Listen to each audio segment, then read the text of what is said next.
마가복음 14장 12절부터 21절까지 돌아가면서 한 절씩 읽겠습니다.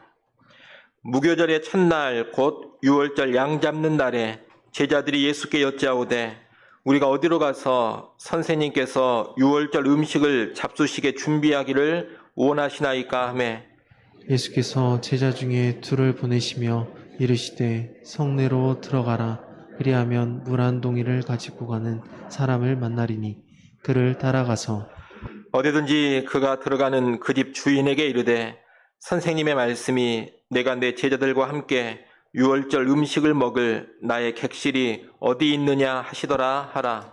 그리하면 자리를 펴고 준비한 큰 다락방을 보이리니 거기서 우리를 위하여 준비하라 하시니 제자들이 나가 성내로 들어가서 예수께서 하시던 말씀대로 만나 유월절 음식을 준비하니라. 저물매 그 12를 데리시고 가서 다 앉아 먹을 때에 예수께서 이르시되 내가 진실로 너희에게 이르노니 너희 중에 한 사람 곧 나와 함께 먹는 자가 나를 팔리라 하신대. 그들이 근심하며 하나씩 나는 아니지요 하고 말하기 시작하니 그들에게 이르시되 12 중에 하나 곧 나와 함께 그릇에 손을 넣는 자니라. 인자는 자기에 대하여 기록된 대로 가거니와 인자를 파는 그 사람에게는 화가 있으리로다. 그 사람은 차라리 나지 아니하였더라면 자기에게 좋을 뻔하였느니라 하시니라. 아멘. 오늘 본문의 말씀은 예수님과 제자들의 마지막 식사의 장면을 기록하고 있습니다. 흔히 최후의 만찬이라고도 하는데 이 예수님과 제자들의 마지막 저녁 식사는 무교절 첫날 곧 유월절 양 잡는 날에 있었습니다. 무교절의 첫날이라는 것은 오늘 본문에서 유월절을 의미하는 표현입니다.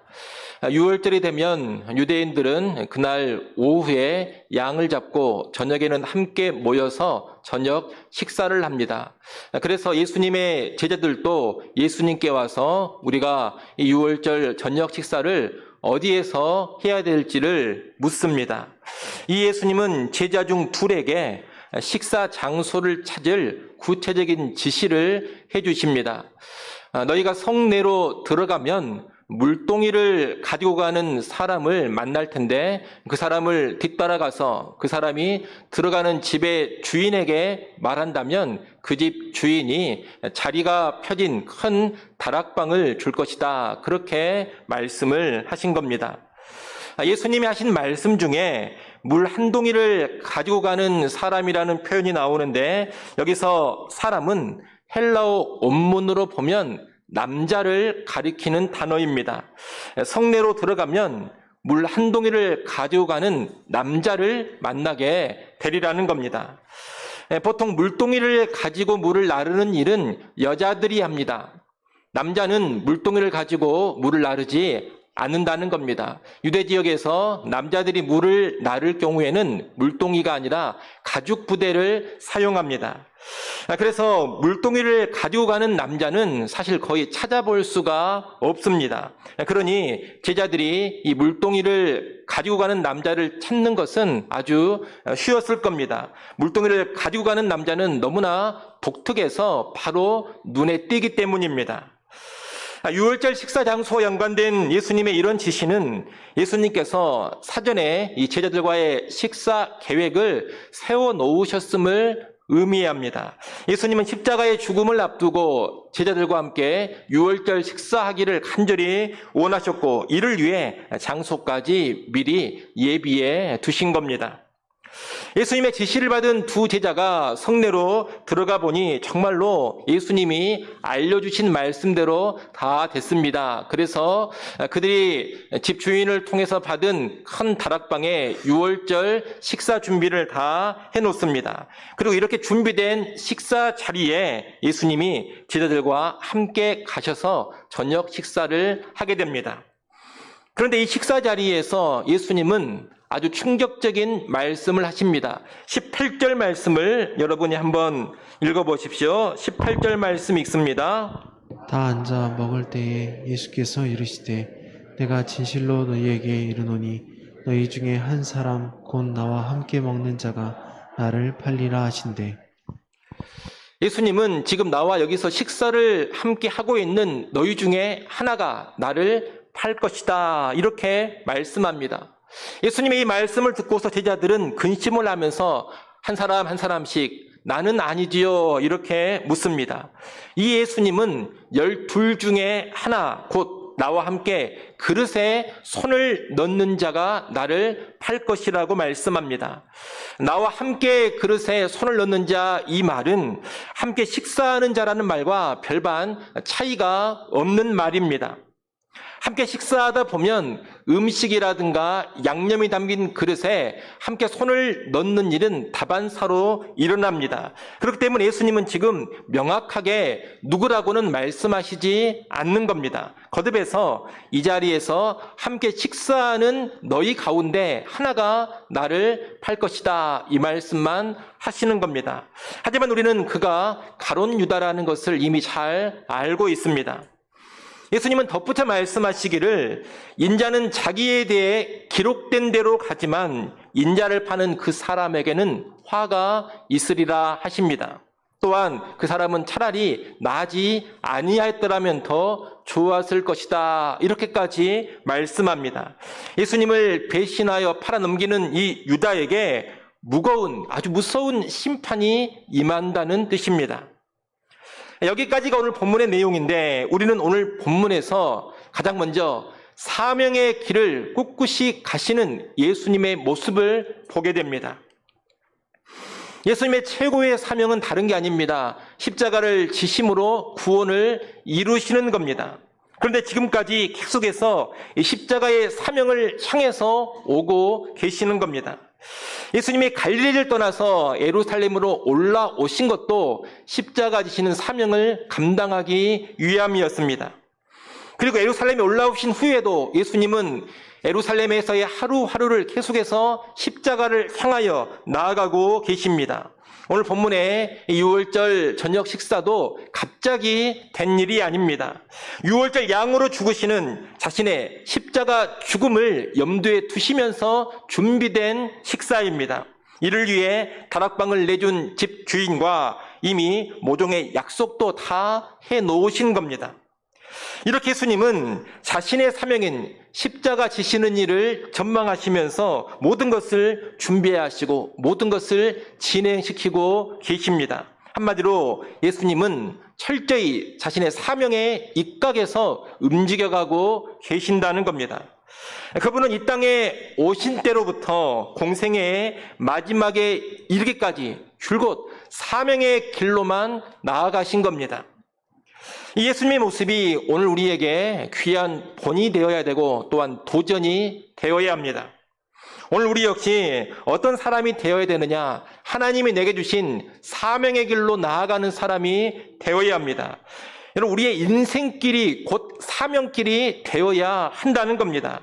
여러분, 우리의 인생은 그냥 아무렇게나 펼쳐지는 그런 인생이 되면 안 됩니다. 또는 내가 계획한 내 계획대로 끌고 가는 그런 인생이 되어서도 안 됩니다. 우리의 인생은 하나님이 주신 사명대로 펼쳐져 가는 그런 인생이 되어야 합니다.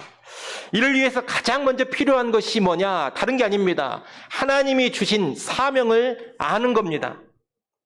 이 사명이라는 것은 하나님께서 맡기신 임무를 뜻하는 말입니다. 사명 교회에서 이 단어를 많이 쓰는데 그 단어의 뜻을 먼저 잘 알아야 됩니다. 사명, 다른 게 아닙니다. 방금 말씀드린 것처럼 하나님이 내게 주신 임무, 하나님이 내게 맡기신 책임, 이것을 가리켜 사명이라고 하는 겁니다. 근데 여러분은 하나님이 여러분에게 맡기신 그 임무, 사명을 알고 계십니까? 누가 여러분에게 당신의 사명은 무엇입니까? 이렇게 물어보신다면 대답을 하실 수가 있습니까? 이 사명이라는 것은 하나님이 내게 맡기신 임무이기 때문에 하나님 말씀을 들어야지만 알 수가 있습니다. 다시 말해 하나님의 말씀인 성경을 통해서만 알 수 있는 것이 사명입니다. 여러분, 혼자 생각하고 혼자 궁리해서 만들어내는 것은 사명이 아닙니다. 그것은 나의 계획, 나의 꿈, 나의 뜻에 지나지 않습니다. 진정한 사명은 나 혼자 스스로 만들어낼 수가 없습니다. 참된 사명은 하나님이 말씀을 통해서 알려주시는 겁니다.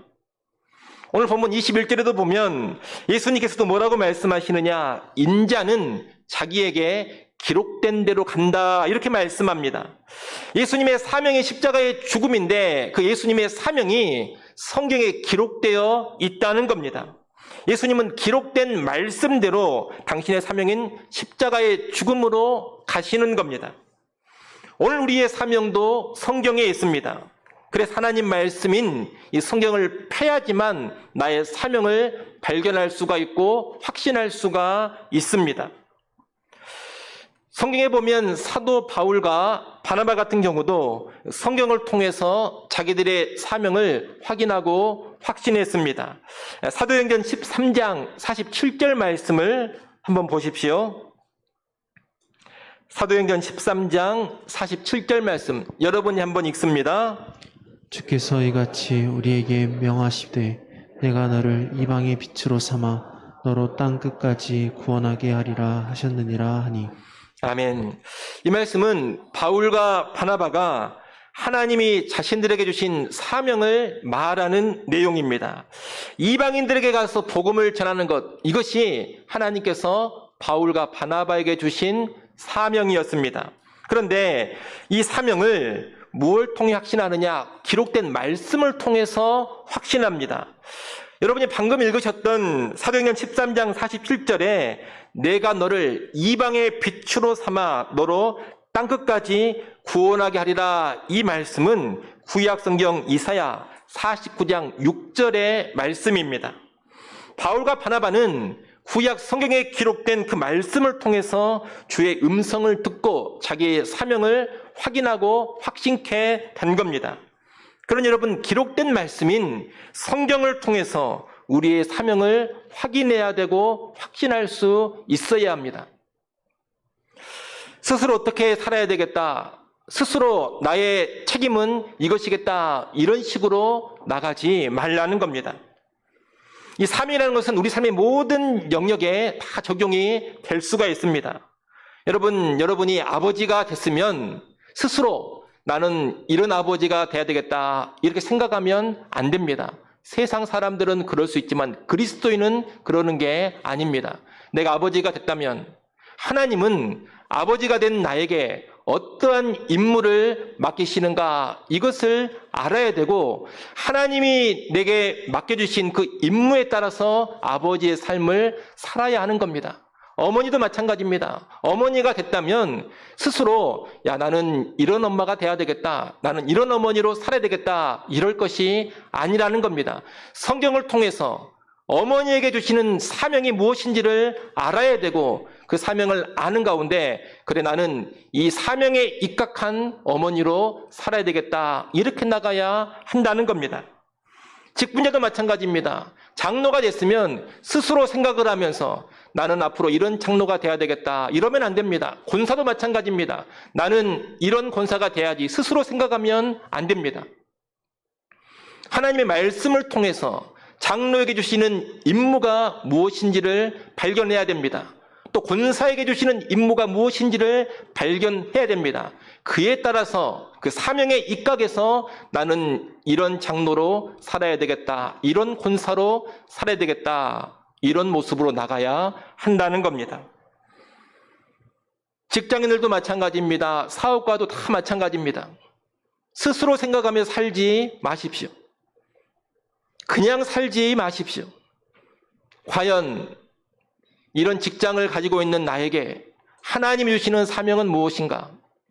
사업을 하는 사업가 된 나에게 하나님이 주시는 사명이 무엇인가? 이것을 반드시 하나님 말씀인 성경을 통해서 발견을 해야 합니다.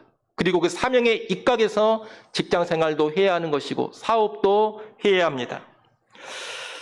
우리에게는 무엇보다 대사명이라는 것이 또 있습니다.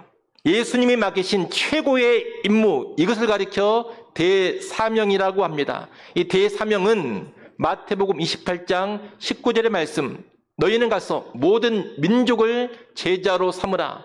그리고 사도행전 1장 8절의 말씀, 땅끝까지 이르러 내 증인이 되라. 여러분, 이것이 대사명입니다. 모든 그리스도인들에게 주어진 최고의 임무라는 겁니다. 신자라면 그 누구도 이 대사명에서 예외가 될 수 없습니다. 우리는 성경을 통해서 명확히 알려주신 이 대사명을 따라서 반드시 살아야 합니다. 이 대사명을 따라 산다는 것은 다 목사가 되고 다 선교사가 되라 이런 것이 아닙니다. 또 온종일 전도만 하면서 돌아다니는 것도 아닙니다. 물론 그런 모습으로 대사명을 감당하는 사람도 있을 겁니다. 하지만 모든 그리스도인이 다 똑같은 모습으로 대사명을 감당하지는 않습니다. 우리는 제자 삼으라는 대사명, 또한 예수의 증인되라는 대사명을 다양한 모습으로 감당할 수 있습니다. 목사나 선교사로 감당할 수도 있고 장로나 집사로 감당할 수도 있습니다. 교사나 공무원, 사업가나 자영업자 또는 노동자의 위치에서도 감당할 수 있고 학생이나 가정주부의 모습으로도 감당할 수 있습니다.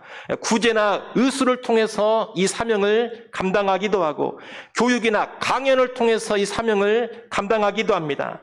때로 노래나 연극 같은 공연을 통해서 대사명을 감당하기도 합니다.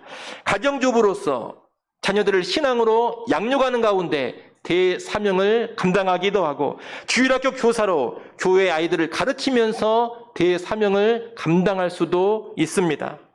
대사명은 동일하지만 개개인이 이 사명을 감당하는 구체적인 모습은 다 다르다는 겁니다. 저 같은 경우는 목회자 아닙니까?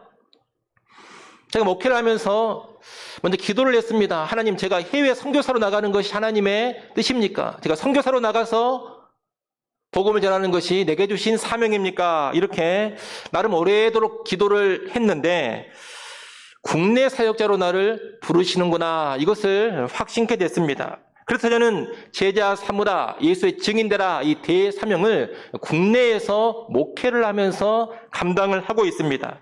특히 지금은 영광교회에서 목양을 하면서 감당을 하고 있습니다.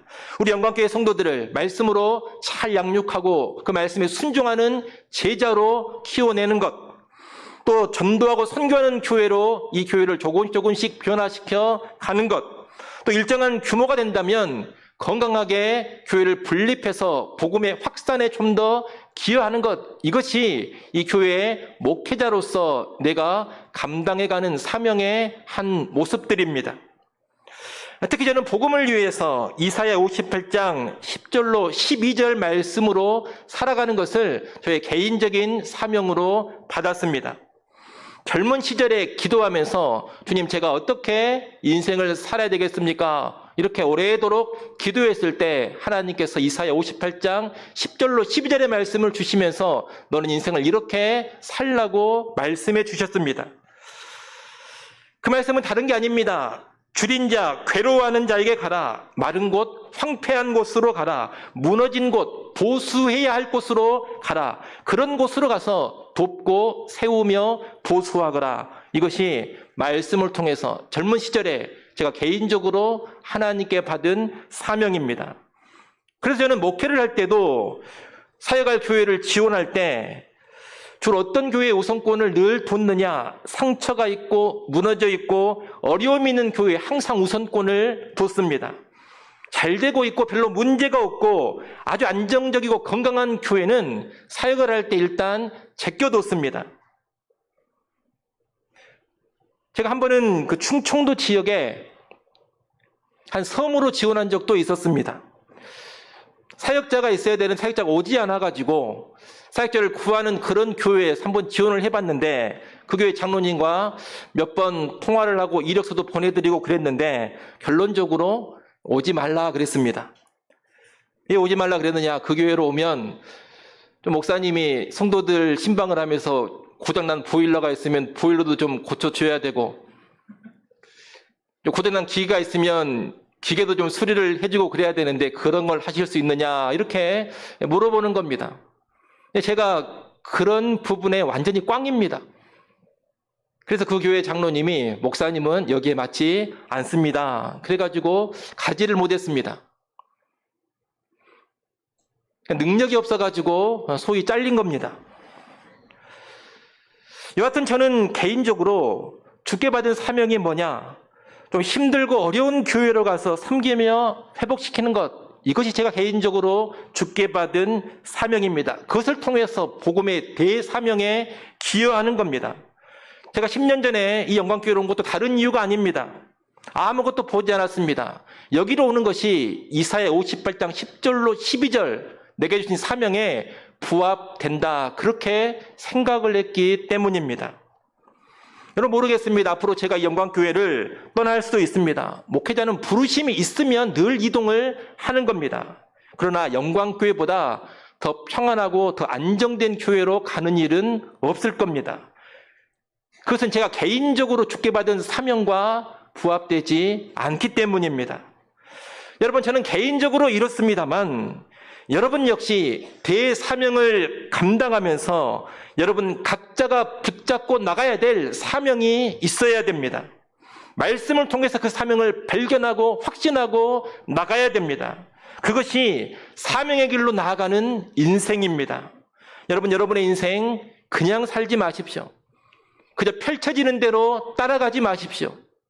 나의 꿈이나 나의 계획만을 앞세우면서 인생을 살지 마십시오. 내 기분, 내 생각 따라 살지 마십시오. 예수님께서 그분의 갈릴리 사역을 감당하시고 갈릴리에서 예루살렘을 올라오시는 여정을 하시고 그리고 예루살렘에 올라오셔서 그 하루하루를 살아가실 때 사명에 맞추어 모든 것을 하셨습니다. 그처럼 우리도 사명에 맞추어 우리의 인생을 펼쳐가야 됩니다. 사명을 위한 인생이 되어야 되고 사명으로 나아가는 인생이 되어야 합니다. 그것이 예수 그리스도를 본받는 모습입니다.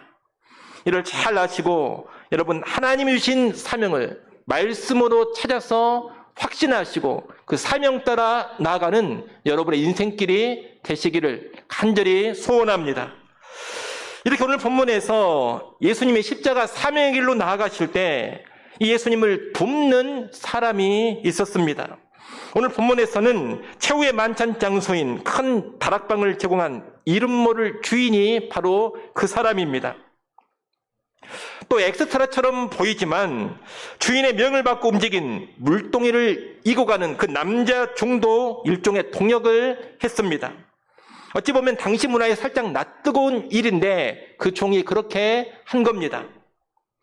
오늘 본문에서는 이 주인과 남자 종만이 등장을 하지만 예루살렘에 입성하실 때로부터 시작을 해서 십자가의 사명을 다 감당할 때까지 예수님 주변에는 예수님의 사명을 돕는 조력자들이 계속 있었습니다. 예루살렘에 입성하실 때 주가 쓰시겠다 그 말에 나귀 새끼를 내어준 나귀 주인이 있었습니다. 예루살렘에 올라오셔서 예루살렘 인근의 베다니에서 예수님이 머무르실 때 예수님이 머무를 공간과 식사를 제공했던 나병 환자 시몬이 있었습니다. 또 예수님께 와서 값비싼 향유를 단번에 부어버리며 예수님의 장례를 예비한 여인도 있었습니다.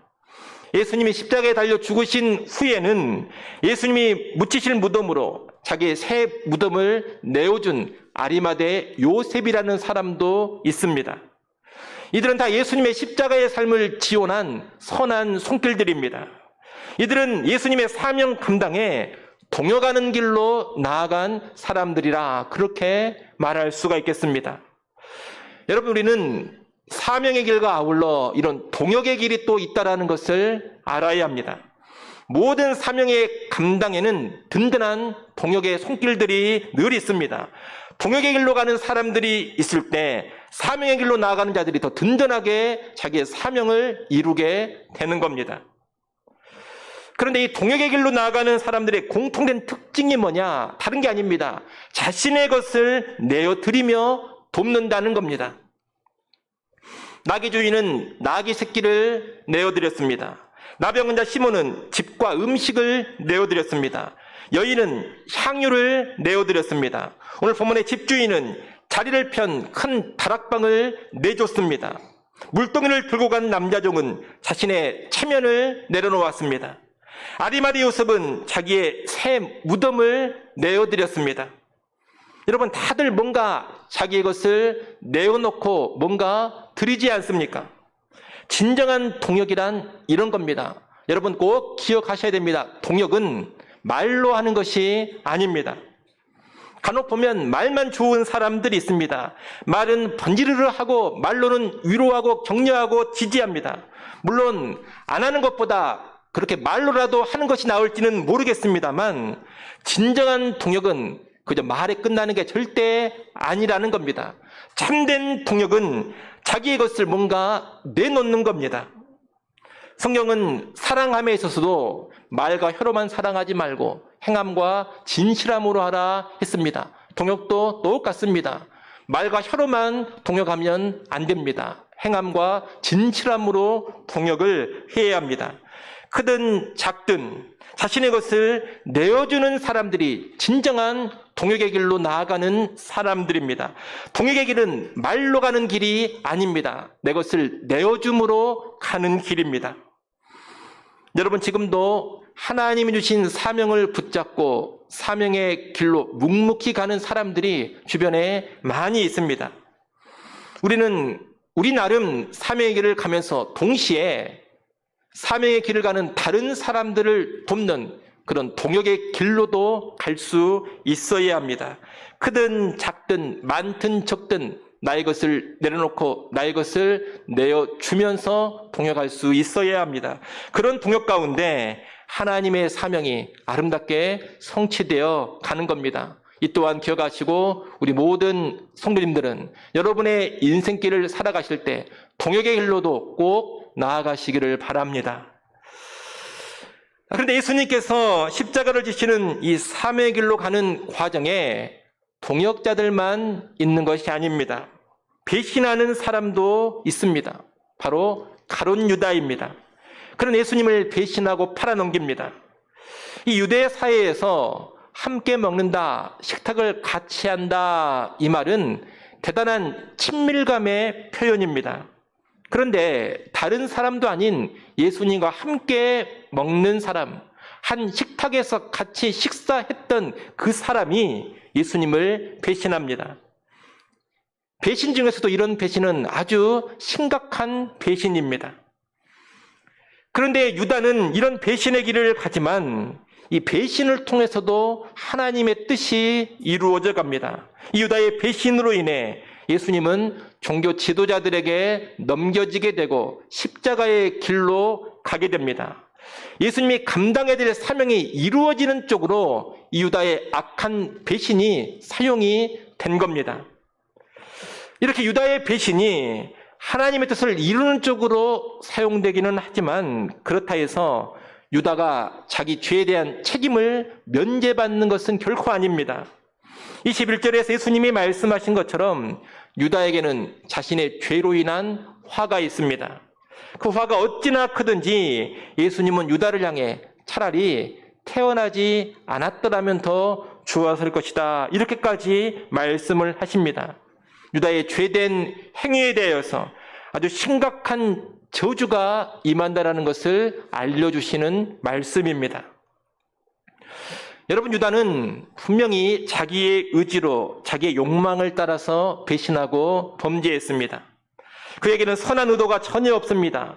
다만 하나님께서 유다의 약한 배신을 사용하셔서 합력하여 선을 이루신 겁니다. 그래서 이런 일을 행하신 하나님께는 찬양을 돌리는 것이고 유다는 합당한 죗값을 받게 되는 겁니다.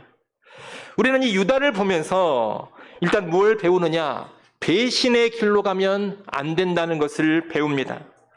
하나님의 뜻을 저버리고 자신의 욕망과 욕심을 따라 예수를 팔아버리는 자들은 준엄한 심판을 받게 될 겁니다. 그런 우리가 이런 배신의 길에 서면 절대로 안 됩니다. 저주받는 길이기 때문입니다. 신약 성경이 여러 권 있는데 그 신약 성경 중에 히브리서라는 편지가 있습니다.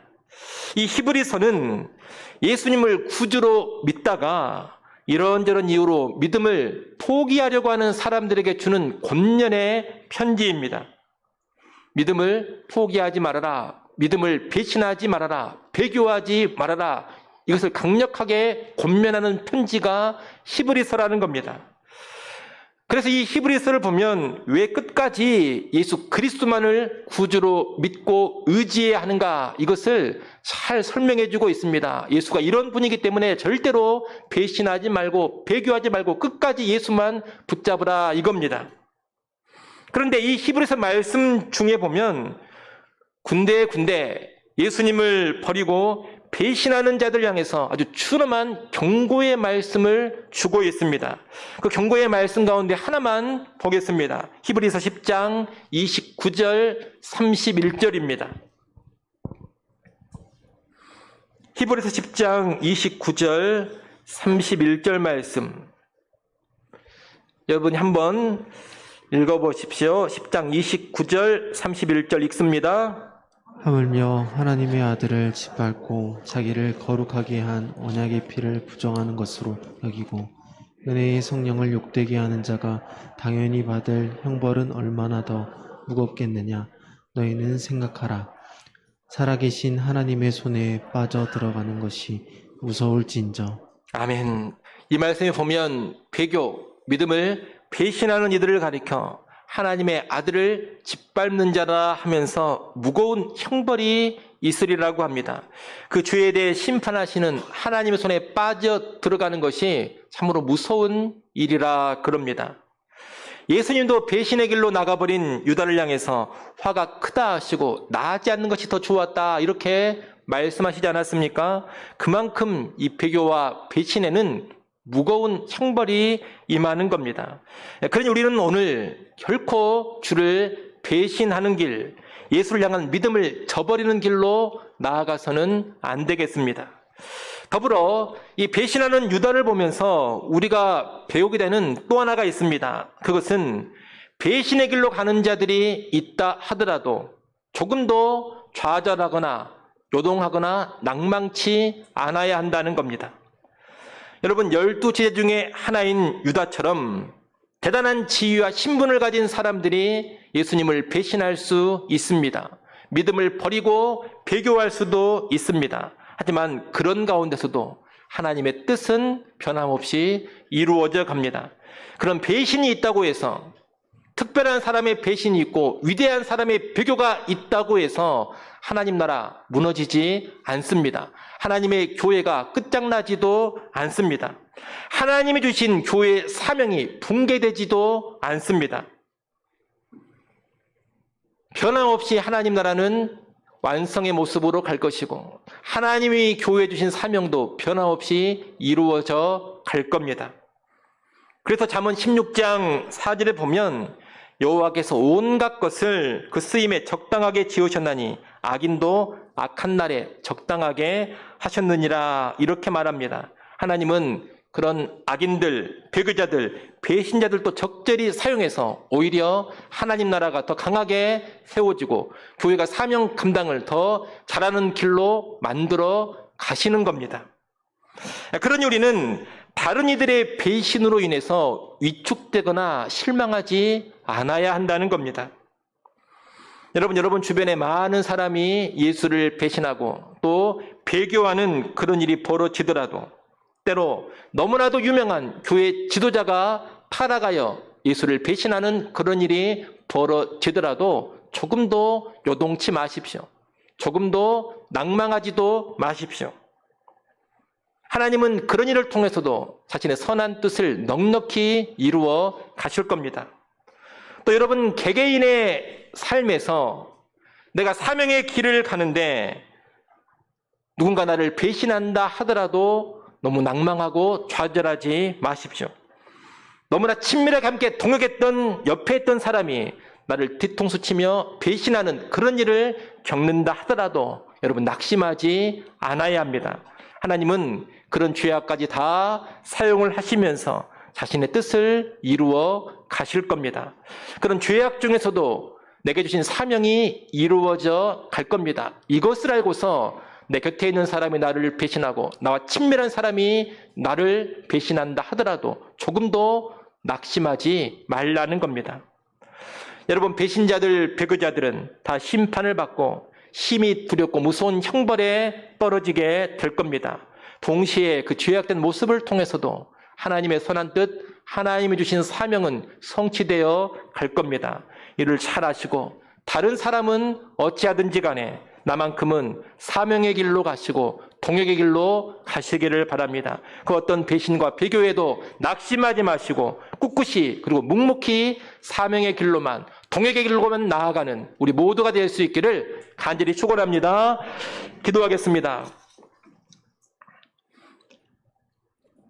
하나님 아버지, 교회 안에는 언제나 사명의 길을 가는 사람이 있고 동역의 길을 가는 사람이 있고 또한 배신의 길을 가는 사람이 있음을 알게 하여 주옵소서. 나는 어떤 길로 가고 있는지 잘 살피게 하시고 사명의 길, 동역의 길로 나아가는 성도들 되게 하여 주시옵소서. 결코 배신의 길에 들어서지 않기를 원합니다. 배신의 길이 큰 화를 당하는 길이요 저주의 길임을 알고 그 길을 피하고 오직 하나님이 주신 사명의 길로만 또한 사명자들을 돕는 동역의 길로만 나아가게 하여 주시옵소서. 그 어떤 배신, 그 어떤 배교에도 하나님의 뜻이 무너지지 않음을 굳게 확신하고 꿋꿋이 바른 길로만 가게 하여 주옵소서. 예수님의 이름으로 기도드리옵나이다. 아멘.